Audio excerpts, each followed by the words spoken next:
Hey guys, welcome into the Eye on College Basketball YouTube channel. I am David Cobb from CBS Sports, joined by Adam Finklestein, the Director of Scouting for 24/7 Sports. And we are here today because it's a special day in terms of the 2022 college basketball recruiting class. The final player rankings drop at 247 today. Pretty big day in our world, huh, Adam?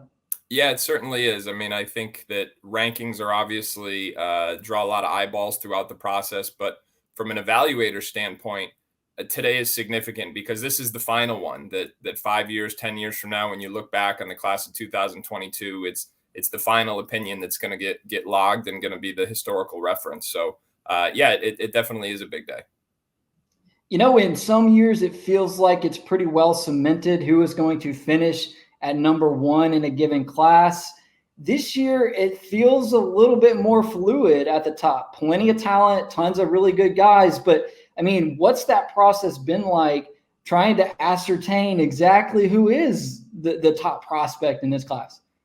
So this is, to your point, this is as wide open of a class as I can remember. I mean, I think there's about 4 or 5 names that are typically given consideration. But candidly, I think you could make a legitimate argument for more than that. I mean, especially when you start projecting them out long term and you start to think about who's going to be not only the best college player, but the best NBA prospect. And it's been particularly interesting for me because for the vast majority of this cycle, I was on the ESPN team and a part of that process. And then coming over here to CBS and 24/7 about a month ago now, kind of joining that team when we're really, on the goal line of the process and not wanting to interrupt what they've been doing too much. So it's been really interesting in a year where there's a lot of different opinions to be a part of 2 different teams. And I think, as I said, I think you can make a case for a lot of different players.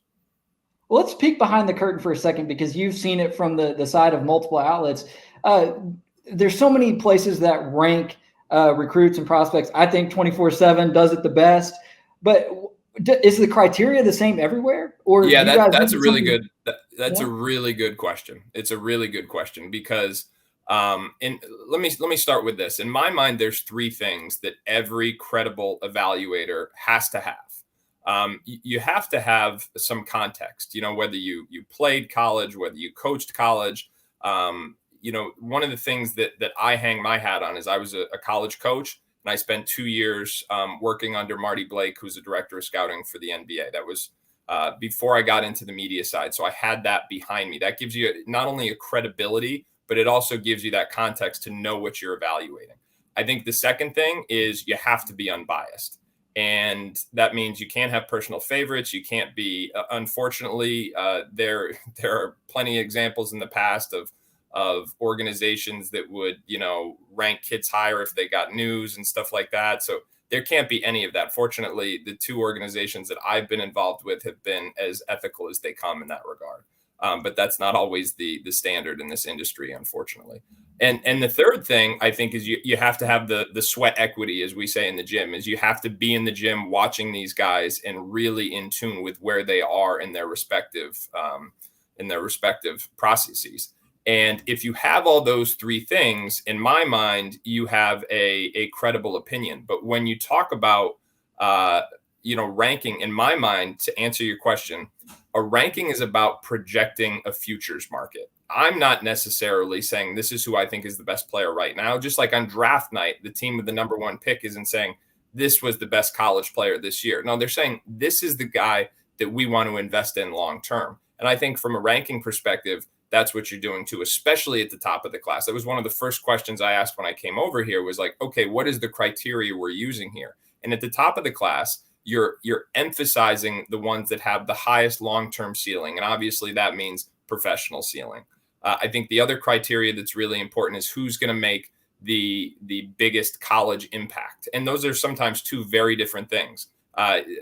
Take this into consideration. Scotty Barnes was the rookie of the year in the NBA last year, came off the bench in 1 year at Florida State. So 2 very different criteria that you're trying to combine into one number is a difficult thing. So I do think there have been parallels, fortunately for me, in the 2 places I've worked in terms of not only what we're evaluating, but the way in which we're going about it. Yeah, it's interesting. Another name that comes to mind from that Florida State pipeline, Patrick Williams, right? Who ends up going number 4 overall. He was a role player at FSU. And so the long-term projections are interesting. I'm working through some of that, going through and doing mock drafts for the first time right now and looking at guys like I'm obviously higher on Keegan Murray than a lot of people. But at the same time, I'm probably influenced by the fact that I'm looking hard at a collegiate body of work, maybe versus the long-term projections of a guy who's 2.5 years younger. And so there's a balance there for sure. So no doubt. Appreciate your insight on this. And you know what, the way this is set up, I think we should try to build some drama just in case our YouTube viewers haven't actually read the rankings themselves yet. Let's do a little reverse countdown. Let's go 4, 3, 2, 1. Let's cover the players who are going to be the top 4 in the final batch of the class of 2022 rankings at 247. And number 4 on that list is a player signed to go to Duke. It's center Kyle Filipowski comes in at number 4. Give us a little background, Adam, on Kyle and maybe what fans of college basketball and of Duke can expect from this guy at number 4 in this ranking. Well, more than anything, Kyle is not a conventional big man. We use labels like center and power forward because it helps to simplify things for the reader. But I think in Jon Scheyer's perspective, when you talk about pairing Filipowski with somebody like Dereck Lively, it's clear Filipowski is not going to be a conventional center by any stretch. In fact, he's probably going to be the 4 in most lineups. But the fact that he and Lively are so interchangeable is what's going to make that work. So at 6'11", Kyle Filipowski is an exceptional ball handler, an exceptional passer. He has terrific hands, and he is evolving as a shooter. I think early on, people kind of labeled him as a stretch big, but his shooting, quite honestly, wasn't at the same level as his ball handling or his passing. He was a guy that was actually a playmaker in the half court. You could give it to him at the elbow. You could watch him play pick and roll from those spots on the floor, most often with his brother Matt, who's going to Harvard. But I think now he's got, as the shooting range is starting to catch up with the rest of his ball skills, he's just a highly skilled big man who can make plays for others and create advantages in the half court and the open floor because he can take a defensive rebound and start the break himself. In fact, this is a guy who, I'm not going to say he played point guard, but he initiated the offense at Wilbraham and Munson quite a bit this year in his senior season. Lastly, he is a player who completely committed himself to his conditioning. It really started during the pandemic. He and his brother, they've told this story, they kind of locked themselves in their garage in New York. And 6 months later, they came out and you almost couldn't recognize them. They were not only leaner and stronger, but certainly quicker and more explosive. And I really thought that made a huge difference for both brothers. And Kyle in particular, when you started measuring him against the best prospects in the class. Interesting. His brother going to Harvard, kind of staying in the Duke family to a certain degree there by going to play for Tommy Amaker. For those not familiar with their backstory, so they're twins. And what's kind of the story with the brother? Could he have been a high major guy and wanted to go for the academics, or is he more kind of that Ivy League type of player? Well, Matt is a really impressive young man, both on and off the court. And Kyle and Matt were a lot of high major schools recruited them together because they played together throughout the years, not just at Wilbraham and Munson, but with the New York Wrens. But I think it's really hard to turn down an opportunity to go to a place like Harvard. And Matt is more of a conventional big man, I would say. But one who can also stretch the floor. So you can throw it to him in the post and he can go to work down there. He's also a very good passer. He can also stretch the floor and make shots. But he is a very mature 18-year-old. He's someone who I think recognized that opportunities to go to a place like Harvard are really hard to pass up. I mean, I'm guessing here, but I'm going to guess Matt had, over a dozen scholarship offers himself. He had a ton of opportunities, including some at the high major level who were recruiting both brothers, but made his own decision. And I think it was a terrific one for him. And good for Kyle that he has that experience playing with another big, which is going to be important for him to do at Duke. And I think we'll kind of get into more of that later, but moving on to number 3 in the final edition of the class of 2022 rankings, it's Dariq Whitehead, who listed as a small forward, 6'6", right?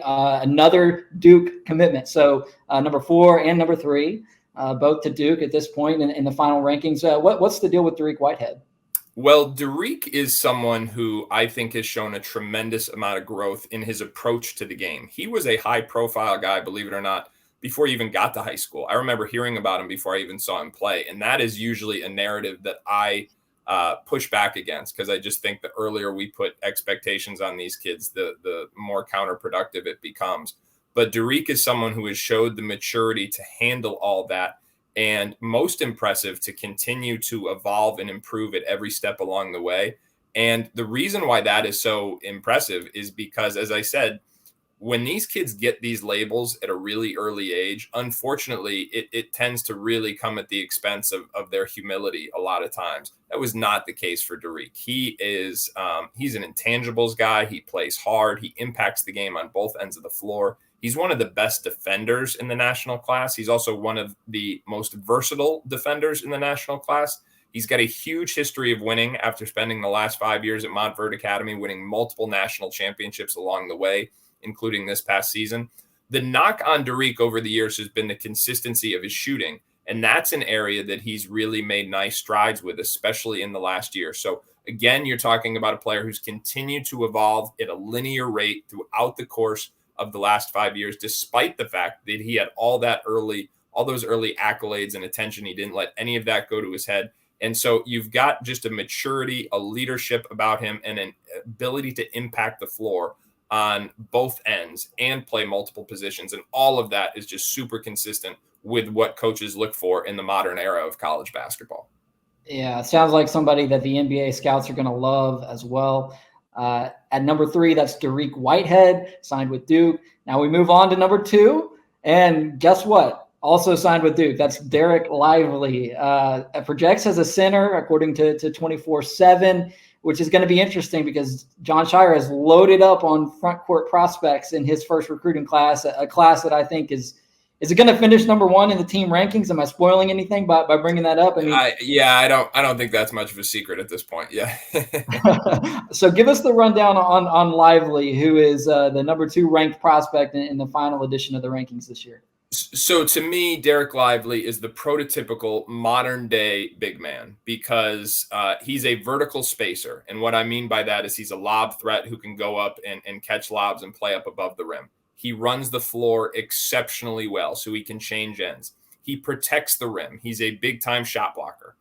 The other thing he can do is he can get out and move his feet and guard pick and roll. And those, for a big man, those are the 2 biggest things right now. Can you move your feet and defend pick and roll? And can you protect the rim? He checks both of those boxes. Then offensively, the other thing he's really started to add within the last year is the ability to stretch the floor. So now you're talking about a 7-footer who can not only stretch it vertically, but who can stretch it with his shooting range as well. You add to that some developing passing instincts, and he's got, in my mind, he has the highest floor in the class. And that essentially means that his worst case scenario is still very, very high. So that's why, in my opinion, Dereck Lively has the highest floor in the class. He's as close to a sure thing as we have. I'm not sure. I'm not going to say who's number 1 yet, but I think the person at number 1 may have a higher ceiling. But to me, Lively has a higher floor.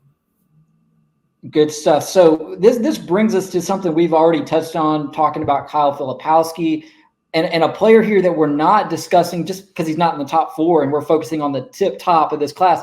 Mark Mitchell is committed to Duke as well, and he is a 6'9", what you would think of as a post player in some sense. And so, if you're Jon Scheyer, how do you make this work? You've got 3 guys who could realistically start in your front court. Can Filipowski and Lively play together? Is Mitchell going to elbow his way into that starting lineup? I mean, how does this look in terms of playing these guys together? Are we headed towards a Chet Holmgren, Drew Timme situation here with Duke next season?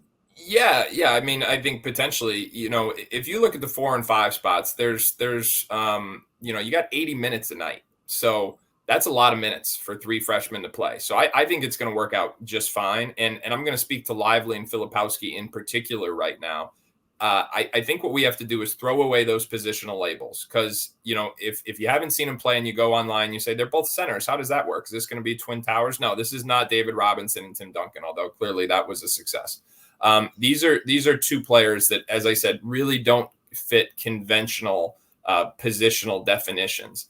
And in Lively's case, because he can be that vertical spacer and that three-point shooter, you've got someone who can create space for anyone else, whether that's at the 1 through the 4. In Filipowski's case, you've got someone who can legitimately play make. I'm of the opinion that Filipowski may be the best initiator among those three players, including Whitehead, going to Duke, among those top 5 players. So when you get into a half court and you say, hey, who's the alpha? Who's the one who's the advantage creator? I think it may be Filipowski, in terms of someone who can create, draw a secondary defender, and then make plays for others. So the reason they're going to fit is because Kyle can make plays, Lively can stretch the floor, and Kyle can go inside and out as well. Kyle is not opposed to playing in the post. He can shoot the 3 as well. And so the biggest thing when you're talking about how pieces are going to fit together, offensively, it's spacing. We've already talked about that. They can both space the floor in multiple ways.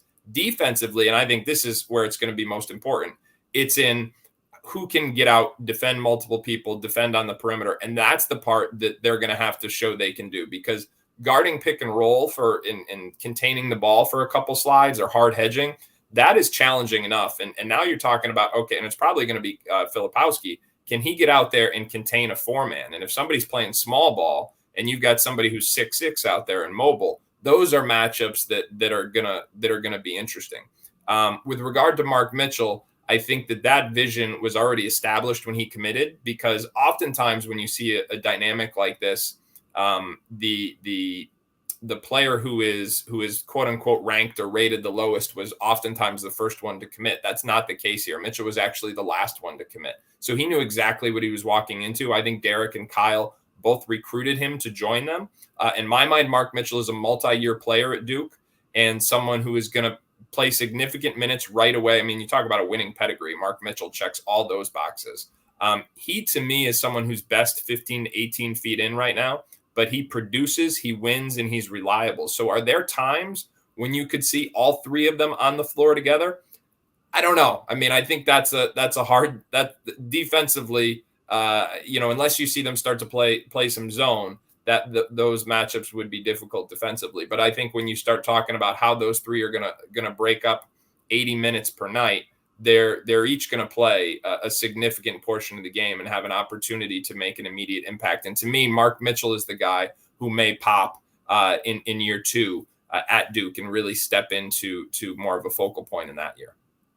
So before we move on to who's number 1 in this class, let me round out the Duke discussion, because look, they ended up with guys ranked number 2, 3, and 4 in this class, and have some more heft in the class beyond that with Mark Mitchell and a couple other guys as well. One of those other guys is Jaden Schutt. And If Trevor Keels ends up staying in the draft, could Jaden Schutt kind of slot in there as the 2 guard next to Jeremy Roach? I think it'll depend on what position Dariq Whitehead plays, but Schutt is going to have clear value because he's got a niche, and his niche is his ability to shoot the basketball. And so again, we go back to spacing, and someone who has the term we use right now is gravity. And what that means is when he's spotting up, whether it's in the corner or the weak side of the floor, his defender can't afford to play far off him. And that's going to create bigger gaps, bigger driving lanes for everyone else on the floor. And so he's going to have clear value because he does something that no one else on the roster does to quite the same extent. So I think he's going to have an opportunity to make an immediate impact next year as well, because he fits a very specific niche for this program, and one that's going to be very, very important. Yeah, absolutely. You think about the steps Duke took in the 2021-22 season. I think a lot of that had to do with improved 3-point shooting. Yep. And they were good as a 3-point shooting team with Hurt, back in the year in 2020 and 2021. But AJ Griffin spacing the floor was just huge for them. And so, but Adam, let me get this straight. You're telling me that a guy who's primary skill is shooting, the name is pronounced shoot instead of shoot? Geez, I don't know. I hope so, because that's what I've been calling him the whole time. We can call him shoot. That'd be a good pun. Maybe we'll go with shoot. Yeah, we'll go with that. So that wraps the Duke talk. They land with prospects number 2 through 4, a couple of other potential impact guys in their class as well. Obviously, a phenomenal haul for Jon Scheyer as he takes over for Mike Krzyzewski in Durham. Big things expected from the Blue Devils next season. The one looming question with that roster, the big one at least, is Trevor Keels. And, could he decide to maybe come back and bolster that roster? We'll see. But now it's time for a little bit of a drum roll, because we're about to cover the number 1 prospect in this class, and he's a bit of a riser, certainly in the rankings here at the 11th hour. And I think if you listen, you can faintly hear the must bus rolling around the corner right now, and that's because the number 1 prospect in this class is Nick Smith. And the Arkansas fans are going to be elated about this. They already had plenty of reason to be pumped about next year's team. They're coming off consecutive Elite 8 runs. They've got a good transfer haul coming in, and now they've got an awesome freshman class coming as well, headlined by the player who's going to end as the top-ranked prospect in this class, Nick Smith. Adam, what are the Razorbacks getting here, and how did Nick Smith close at number 1 in these rankings? Well, again, with regard to the second part of that question, there are a lot of different opinions. I admittedly, on my board, Smith is number 1.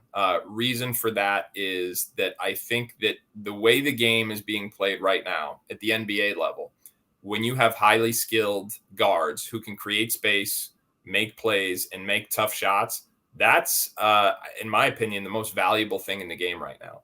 And that is the prototype that Smith comes from. He, to me, was arguably as good of a player as there was last summer at the Nike Peach Jam, even though he was playing on a ankle that was sprained or at least rolled at the time. I mean, he clearly wasn't 100%, and yet the stuff he was able to do last summer was, in my mind, as impressive as anyone. Now, since that time, he's been – it's hard to say he's been under the national radar, but it's not like he's been on national TV a lot, like some of these other guys who've been on national TV maybe a dozen times this high school season. So he hasn't been quite as visible as a lot of the other 5-star prospects, but what he's done in that time, he's got himself into phenomenal shape. He's clearly healthy. He's showing an extra level of athleticism and ability to create separation. He's being more dynamic athletically. And again, you add that to the fact that he's already highly skilled. He's got a really good natural feel for the game. He can score and create space at different levels. And he's got terrific positional size, so he's going to be able to play both on and off the ball. All those things, to me, is what makes him the number 1 prospect in this class. But again, the caveat is, the caveat is this, is that there are smart people that can make claims for a lot of different players right now, because this is a class that has a lot of ambiguity at the top of it. And in my mind, Nick Smith is number 1, but there's a lot of different opinions, and they're all relevant at this point in time as well. Well, I was going to ask, we covered the top 4 players. All right. We got Filipowski 4, Whitehead 3, Lively 2, Nick Smith 1 in these final rankings. Who's a guy maybe outside of that group who we haven't discussed, who maybe could have been in that conversation to be number 1, or somebody who closed strong and has kind of risen in the opinions of folks like you who evaluate talent? Yeah, so I did a piece today on 24/7 about 10 players that I'm higher on than the rest of the industry, not just my colleagues here at 24/7, but the entire industry. And the top 10 prospect that I have on my list is Dillon Mitchell. And he's Dariq Whitehead's teammate at Montford Academy. He's going to Texas next year. The thing that's really interesting about Dillon Mitchell is that last month's Nike Hoop Summit, he measured at 6'8.5" And the reason why that's relevant is because he's a player that everyone basically had slotted at 6'7", and some people thought that was an exaggeration. So we're operating off the assumption that those measurements are correct. Now, if they are correct, it means that he can essentially play as a hybrid 4 at any level. And the reason why that's relevant is because he's probably the best overall athlete in the high school game. He's an exceptional leaper. He's both a quick leaper and a high leaper. He's super quick off his feet, and he gets to the top of the box. His athleticism, though, is more than just leaping. He's very quick. He's super fluid. He covers the court gracefully and with length. So he checks every box athletically. He's also very impactful. Sometimes you see very high-level athletes who don't have the same overall impact. That is not Dylan Mitchell. In my opinion, he was the most consistently impactful player on Montverd's roster this year, and that includes Dariq Whitehead. The knock on Mitchell over the years, is the fact that, or say this year, is the inconsistency of his jumper. So again, we're talking about someone who people said, geez, is he more than 6'6"? Because he doesn't really shoot it. So is he a tweener? Well, he's gradually expanding his skill set. We know he's dynamic in transition. We know he can drive in straight line situations. And while he's not a consistent three-point shooter yet, he has natural touch. So I think he's got some shooting potential down the road. And you put all those things together. If he really is 6'8.5" with shoes on, play the 4 spot. He's gone from a player who maybe didn't have a clear position a year ago to now one who can legitimately play and certainly defend multiple positions. Yeah, good stuff, Adam. So the 24/7 Sports final recruiting rankings for the class of 2022 are out. Let me just say something real quick. Eric Musselman has done a phenomenal job in all aspects, but man, he has been blessed with an unprecedented level of in-state talent in Arkansas during his tenure there. You flash back to the class of 2020, guys like Moses Moody and a few others from that class. And then in this 2022 class, there's 6 commitments there. 3 of them are from Arkansas, not a state that you would typically associate with producing a ton of talent. But they've got Nick Smith out of North Little Rock, #1 player in this class, and a couple others. That's a bizarre quirk that certainly has helped Musselman early in his tenure. When we didn't even talk about Kalel Ware, who's going to Oregon, who's another super high upside prospect, top 10 prospect in the class, one that NBA scouts are going to be very intrigued with. So you really do make a terrific point. Yeah. And Adam, you got off the hook this time. I'm not equipped to debate you on the merits of the rankings. Next week, it's a lot more fun. The high school prospects are your expertise, and we appreciate you providing that expertise here on the Ion College Basketball YouTube channel today. When we get back into the transfer conversation, then I can banter with you a little bit, debate you on certain players. But there you have it today. We covered the top 4 prospects in this class. The final rankings are out. Go check those out at 247sports.com. And thank you for joining us here on the Ion College Basketball YouTube channel. Absolutely. See you next week.